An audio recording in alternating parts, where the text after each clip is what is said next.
Hello বন্ধুরা, সবাই কেমন আছো? আশা করছি সবাই খুব ভালো আছো, আর আমরাও খুব ভালো আছি। তো আজকে বাড়িতে বানানো হয়েছিল তরমুজের জুস বা ওয়াটারমেলন জুস। তো ভাবলাম তোমাদের সঙ্গে শেয়ার করে নিই, সেই জন্যই দেখো তোমাদের সঙ্গে শেয়ার করতে চলে এলাম। তো দেখো, তরমুজগুলোকে ছোট ছোট টুকরো করে কেটে আমি মিক্সির জারের মধ্যে দিয়ে দিয়েছি।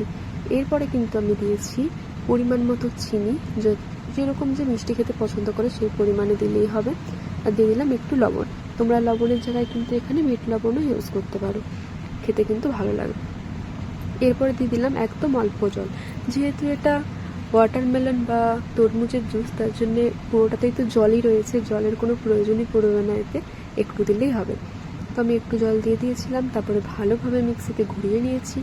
এরপরে কিন্তু একটা বড় ছাঁকনির মধ্যে আমি এটাকে ভালোভাবে ছেঁকে নেব।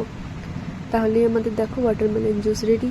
তোমরা চাইলে এর সঙ্গে 2 টুকরো বরফ মিশিয়েও খেতে পারো, খেতে কিন্তু খুব সুন্দর লাগবে। বাড়িতে কিন্তু অবশ্যই ট্রাই করবে। আমি কিন্তু বাড়িতে এরকম নর্মালভাবেই বানিয়ে থাকি, তোমরা কে কীভাবে বানিয়ে থাকো অবশ্যই জানাও। তো আমি সেভাবেও ট্রাই করব। কেমন লাগলো অবশ্যই জানিও, আর লাইক কমেন্ট শেয়ার করতে ভুলো না যেন। দেখো, আমি কিন্তু এবার এটা গ্লাসের মধ্যে সার্ভ করে নিচ্ছি। ভালো লাগলে অবশ্যই লাইক কমেন্ট করো।